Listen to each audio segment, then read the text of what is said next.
Hello student, welcome to King's Academy. I am Salih Adam from UP, your physics teacher. Today I will discuss about this topic. The name of this topic electromagnetism. विद्युत चुंबकत्व. क्या होता है विद्युत चुंबकत्व? जिसमें विद्युत धारा के माध्यम से चुंबकीय क्षेत्र को उत्पन्न किया जाए उसे क्या कहेंगे? विद्युत चुंबकत्व कहेंगे. एक साइंटिस्ट थे ऑर्स्टेड. इन्होंने अपने प्रयोग से सिद्ध कर दिया कि विद्युत धारा के माध्यम से चुंबकीय क्षेत्र को उत्पन्न किया जा सकता है. चलिए स्टार्ट करते हैं. क्या होता है विद्युत चुंबकत्व? इस चैप्टर में हम लोग सबसे पहली चीज समझेंगे चुंबक के बारे में.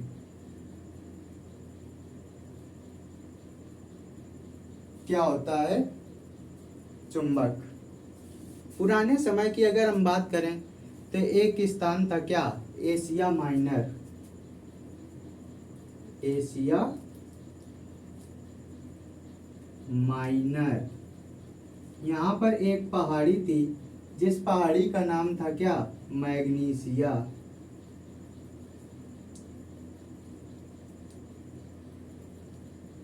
यह क्या थी? यह एक पहाड़ी थी. जो पुराने जमाने के लोग होते थे तो जो उनके जूते होते थे उसमें एक लोहे की बाट लगी होती थी और ये लोग अपने पास एक लाठी भी रखते थे. उस लाठी में भी लोहे की बाट लगी होती थी. जब ये लोग इस पहाड़ी पर टहलने जाते थे तो जो ये इनके जूते होते थे वो इस पहाड़ी पर चिपकते थे और जो इनकी लाठी होती थी वो भी इस पहाड़ी से चिपकती थी. यानी यह एक ऐसा पत्थर था जिस पर इन लोगों की ये जूते और लाठी चिपक रही थी. तो इन लोगों ने तो इसको वैज्ञानिक दृष्टि से नहीं देखा, लेकिन बाद में वैज्ञानिक आए तो इन्होंने इस पत्थर को क्या नाम दिया? मैग्नेट का नाम दिया. और इसमें एक गुण पाया गया क्या? जो यह पत्थर था वो आयरन, कोबाल्ट और निकिल जैसी धातुओं को अपनी ओर आकर्षित कर रहा था. तो हम चुंबक को किस प्रकार परिभाषित कर सकते हैं? प्रकृति में स्वतंत्र अवस्था में पाया जाने वाला एक ऐसा पत्थर जो आयरन, कोबाल्ट और निकिल जैसी धातुओं को अपनी ओर आकर्षित करता है. समझ गए? अब चलिए हम लोग समझते हैं चुंबक के प्रकार. चुंबक दो प्रकार के होते हैं, एक नेचुरल चुंबक और एक आर्टिफिशियल चुंबक. यानी एक प्राकृतिक चुंबक और एक कृत्रिम चुंबक. जो प्रकृति में स्वतंत्र अवस्था में पाया जाता है उसको प्राकृतिक चुंबक कहते हैं और जो कृत्रिम विधियों के द्वारा उत्पन्न किया जाता है उसको कृत्रिम चुंबक कहते हैं.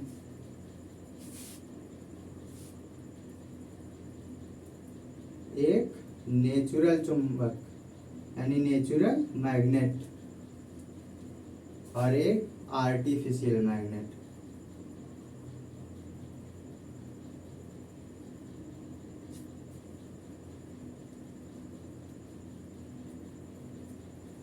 जो प्राकृतिक चुंबक होता है उसकी आकृति और आकार दोनों निश्चित नहीं होते और जो इसका आकर्षण बल का मान भी होता है वो भी न्यूनतम होता है. यानी जो किसी वस्तु को आकर्षित करने की प्रवृत्ति होती है वो भी कम होती है. यानी जो आयरन, कोबाल्ट, निकिल धातुओं को आकर्षित करने की जो क्षमता है वो न्यूनतम है. इसलिए हम इसका यूज प्रयोगशालाओं में नहीं करते. अब बात कर लेते हैं इसकी कृत्रिम चुंबक की. तो इसका जो आकृति और आकार होते हैं वो निश्चित होते हैं और जो आकर्षण क्षमता होती है वो भी अधिक होती है और इसीलिए इसको हम प्रयोगशालाओं में भी यूज करते हैं. समझ गए? प्रायोगिक कार्यों में आर्टिफिशियल मैग्नेट का यूज किया जाता है, ना कि नेचुरल मैग्नेट का। चलिए अब हम लोग समझ लेते हैं चुंबक के ध्रुवों के बारे में।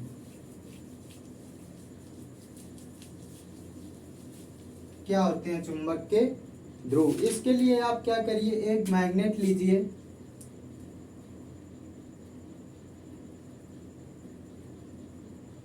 ये इसका नॉर्थ पोल है, इसका साउथ पोल, और एक कील से भरी बॉक्स लीजिए, ये लोहे की कील है, और आप क्या करिए, इस चुंबक को इस कील से भरी बॉक्स में खूब जम के रगड़िए, और फिर इसको ऊपर पकड़ के इधर पकड़ के उठा दीजिए। तो आप क्या देखेंगे, जो ये कील है वो इधर की अपेक्षा इसके किनारों पर ज्यादा चिपक जाएंगी, मतलब चिपकेंगी यहाँ पर भी, लेकिन किनारों की अपेक्षा यहाँ पर कम चिपकेंगी। तो हम चुंबक के ध्रुवों के बारे में क्या कह सकते हैं, जहां पर चुंबक की आकर्षण क्षमता अधिक होती है उसे चुंबक का ध्रुव कहते हैं। ठीक है, ये दो होते हैं, एक नॉर्थ पोल और एक साउथ पोल, यानी एक उत्तरी ध्रुव और एक दक्षिणी ध्रुव। अब कुछ लोग कहेंगे कि इसकी आकर्षण क्षमता किनारों पर ही क्यों अधिक होती है, क्योंकि इसके, समझो ये एक चुंबक है, ये इसका नॉर्थ पोल है, इसका साउथ पोल। चूंकि इसके अंदर बहुत सारे छोटे छोटे चुंबक होते हैं जो आपस में north pole south pole, north pole south pole के माध्यम से आपस में बर्बाद हो जाते हैं, कह लीजिए। ये एक चुंबक हो गया, ये एक चुंबक हो गया, ये एक चुंबक हो गया, एक चुंबक, ये इसका नॉर्थ पोल, ये इसका साउथ पोल, ये इसका नॉर्थ पोल, ये इसका साउथ पोल, ये इसका नॉर्थ पोल, ये इसका साउथ पोल, ये इसका नॉर्थ पोल और ये इसका साउथ पोल। तो ये जो नॉर्थ पोल और साउथ पोल हैं, ये नॉर्थ और साउथ पोल हैं, ये मिलकर नष्ट हो जाएंगे। तो जो फाइनली बचेगा ये नॉर्थ पोल बचेगा और ये साउथ पोल बचेगा। इसलिए इसकी जो आकर्षण क्षमता होती है वो किनारों पर अधिक होती है। अब कुछ लोग सोच रहे होंगे, अगर हम इसको बीच से काट दें, सपोज दैट ये एक मैग्नेट है, ये इसका नॉर्थ पोल है, इसका साउथ पोल। अब कुछ लोग सोच रहे होंगे, क्या क्या इसके ध्रुवों को अलग किया जा सकता है? इसके ध्रुवों को अलग नहीं किया जा सकता है। अगर हम इसको यहाँ से अलग कर दें, ये इसका नॉर्थ पोल हो गया और ये इसका साउथ पोल हो गया, तो ये अलग नहीं हो जाएगा, ये इसका साउथ पोल ये वाला हो जाएगा और ये इसका नॉर्थ पोल हो जाएगा। मतलब अगर हम चुंबक के इलेक्ट्रॉन और प्रोटॉन जैसे छोटे छोटे टुकड़े भी कर दें तो भी ये नॉर्थ पोल और साउथ पोल अलग नहीं हो सकते, अर्थात नॉर्थ और साउथ पोल अलग नहीं हो सकते।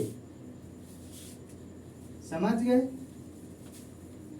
मतलब नॉर्थ और साउथ पोल को अलग करने वाला आज तक इस दुनिया में कोई पैदा नहीं हुआ। चलिए अब हम लोग समझेंगे क्या ऑर्स्टेड का प्रयोग, जिन्होंने इस चैप्टर की शुरुआत की। पहले हम लोग पुराने जमाने में क्या करते थे, समझते थे विद्युत अलग चीज है, चुंबकत्व अलग चीज है। जब से ऑर्स्टेड के प्रयोग हुआ तो उन्होंने यह सिद्ध कर दिया कि विद्युत धारा के माध्यम से ही चुंबकत्व संभव है। समझते हैं ऑर्स्टेड के प्रयोग को, का प्रयोग।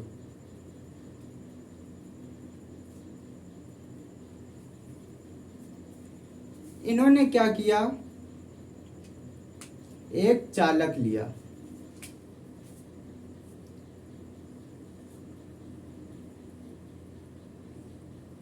और इसको बैटरी की सहायता से जोड़ दिया, एक स्विच लगाकर। इसके बाद इन्होंने क्या किया, एक कंपास लाए, और इसके बगल में रख दिया।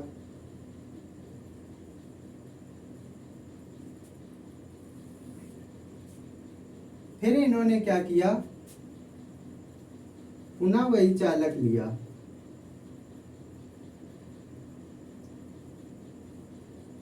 और फिर से बैटरी से जोड़ दिया। अब की बार इन्होंने क्या किया, इस पर धारा को प्रवाहित कर दिया। तो इन्होंने क्या देखा, ये जो कंपास की सुई थी इस पर एक विक्षेपण उत्पन्न हुआ, यानी जो इसकी सुई थी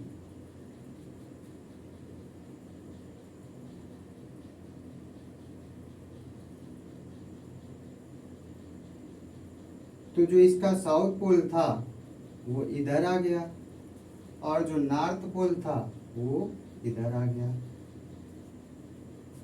तब इनका दिमाग ठनका, इन्होंने पुनः वही चालक लिया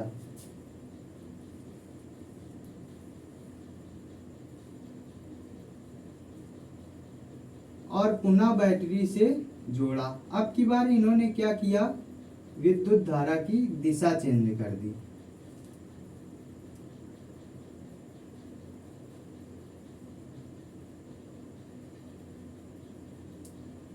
तब इन्होंने क्या देखा, ये जो कंपास की सुई थी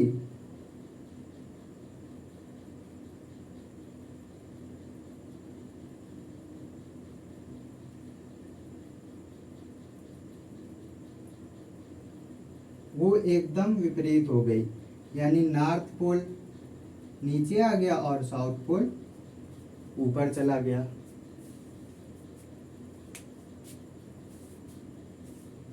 तो इन्होंने ये 3 प्रयोग किए और अपने 3 मत दिए।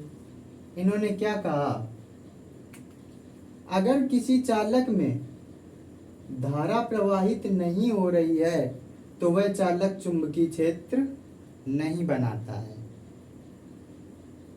दूसरे प्रयोग में इन्होंने क्या कहा कि अगर किसी चालक में हम धारा प्रवाहित करें तो पास रखी चुंबकीय सुई में एक विक्षेपण उत्पन्न होता है, जिससे यह सिद्ध होता है कि चालक में धारा प्रवाहित करने पर चालक चुंबकीय क्षेत्र उत्पन्न करता है।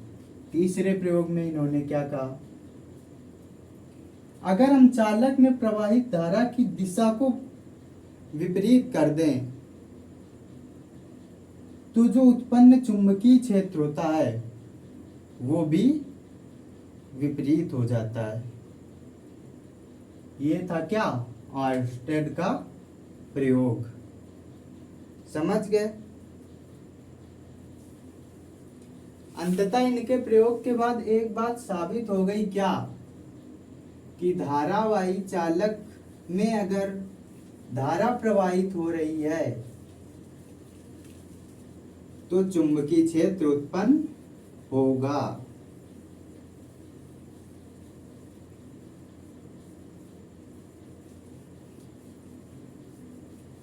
इसके पहले हम लोग विद्युत धारा के माध्यम से चुंबकत्व का उत्पादन नहीं कर सकते थे, यानी इनके प्रयोग से क्या सिद्ध हो गया कि धारावाही चालक में अगर विद्युत धारा प्रवाहित हो रही है तो वह चुंबकीय क्षेत्र उत्पन्न करेगा। पहले क्या होता था, हम लोग विद्युत का अलग अध्ययन करते थे और चुंबकत्व का अलग अध्ययन करते थे।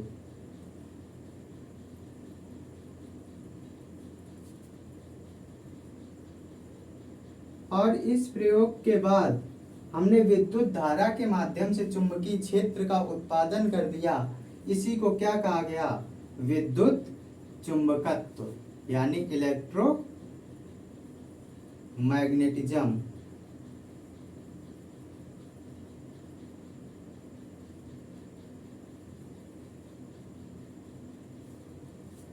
यहीं से विद्युत चुंबकत्व की शुरुआत हुई।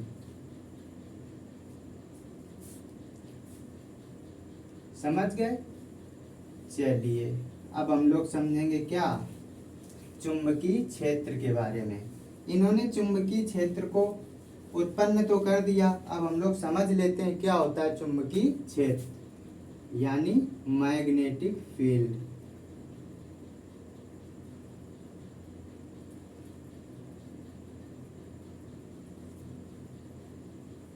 समझो, ये कोई मैग्नेट है, अगर हम इसके पास में कोई चुंबकीय वस्तु ला के रख दें तो यह इसको अपनी ओर आकर्षित करेगा। अगर हम यहाँ रख दें तो इसको भी आकर्षित करेगा, यहाँ रख दें तो इसको भी आकर्षित करेगा। यानी इसके जो आसपास का वह क्षेत्र है, किसी चुंबक के चारों ओर का वह क्षेत्र जहां पर रखी हुई कोई भी चुंबकीय वस्तु को वह आसानी से अपनी ओर आकर्षित कर सकता है, तो चुंबक के उस क्षेत्र को क्या कहेंगे, चुंबकीय क्षेत्र कहेंगे। समझ गए? अब समझ लेते हैं क्या होती है चुंबकीय क्षेत्र की तीव्रता।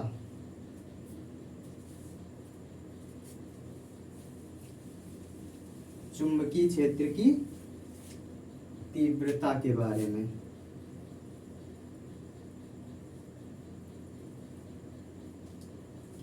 हमने अभी आपको बताया, अगर ये कोई मैग्नेट है तो इसके चारों ओर एक मैग्नेटिक फील्ड क्रिएट हो जाता है। सपोज दैट यहाँ पर एक कोई वस्तु रखी है तो इसको ये अपनी ओर तेजी के साथ आकर्षित करेगा और इसको थोड़ा धीमे आकर्षित करेगा, इसको थोड़ा और धीमे आकर्षित करेगा। आखिरकार एक सज्जन थे, इन्होंने हमसे पूछ ही लिया क्या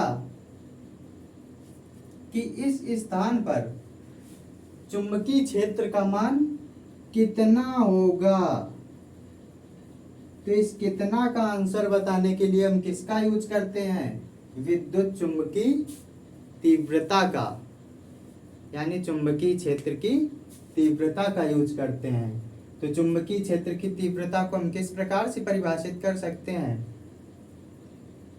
चुंबकीय क्षेत्र की तीव्रता वह भौतिक राशि है जो किसी चुंबक के चुंबकीय क्षेत्र में उपस्थित किसी वस्तु के चुंबकीय क्षेत्र का मान बताती है। समझ गए? अब इसको हम कहाँ से प्रदर्शित करते हैं, इसको हम कैपिटल D से प्रदर्शित करते हैं। और यह कैसी राशि है, यह सदिश राशि है। चलिए इसकी दिशा के बारे में भी समझ लेते हैं।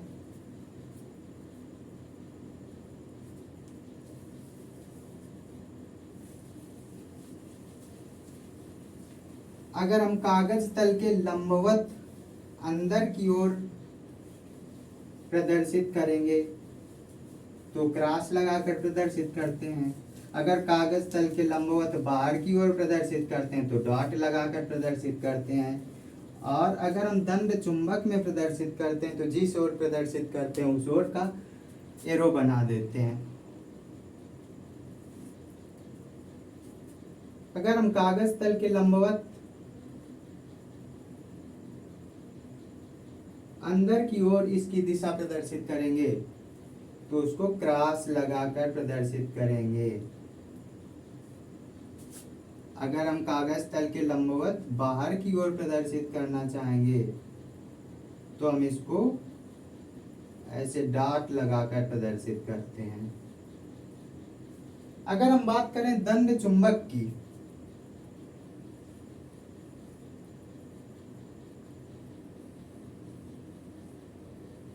ये नॉर्थ पोल, ये साउथ पोल, ये नॉर्थ पोल, ये साउथ पोल। अगर हमको नॉर्थ से साउथ की तरफ दिशा प्रदर्शित करनी है तो साउथ की तरफ एरो बना देंगे। अगर हमको साउथ टू नॉर्थ प्रदर्शित करनी है तो साउथ टू नॉर्थ एरो बना देंगे। समझ गए? मैग्नेटिक फील्ड की दिशा, चुंबकीय क्षेत्र की दिशा। अब समझ लेते हैं धारावाही चालक के कारण उत्पन्न चुंबकीय क्षेत्र की दिशा। यानी कोई एक धारावाही चालक है जिसमें धारा प्रवाहित हो रही है, तो उस पर चुंबकीय क्षेत्र की दिशा कैसे ज्ञात करेंगे? समझो, ये कोई एक धारावाही चालक है जिसमें ऊपर की ओर धारा प्रवाहित हो रही है, तो हम क्या करेंगे? अपना दाहिना हाथ निकालेंगे ऐसे, और इस अंगूठे को इन अंगुलियों के लंबवत रखेंगे और इस अंगूठे को धारा की दिशा में रखेंगे, और अंगुलियां हमारी जिधर जाएंगी उधर चुंबकीय क्षेत्र की दिशा होगी। देखो, ये मैंने ऐसे रखा, ये धारा की दिशा है, हमारी उंगलियां अंदर की ओर, तो इधर का जो चुंबकीय क्षेत्र होगा वो कागज तल के लंबवत अंदर की ओर होगा, जिसको हम कहाँ से प्रदर्शित करते हैं? क्रॉस लगाकर। अगर हम बात कर रहे हैं इस तरफ की, तो हमारा अंगूठा धारा की दिशा में और हमारी उंगलियां बाहर की तरफ आ रही हैं, तो जो चुंबकीय क्षेत्र की दिशा होगी वो बाहर की तरफ हो जाएगी। इसको हम कहाँ से प्रदर्शित करते हैं? डॉट लगाकर। समझ गए?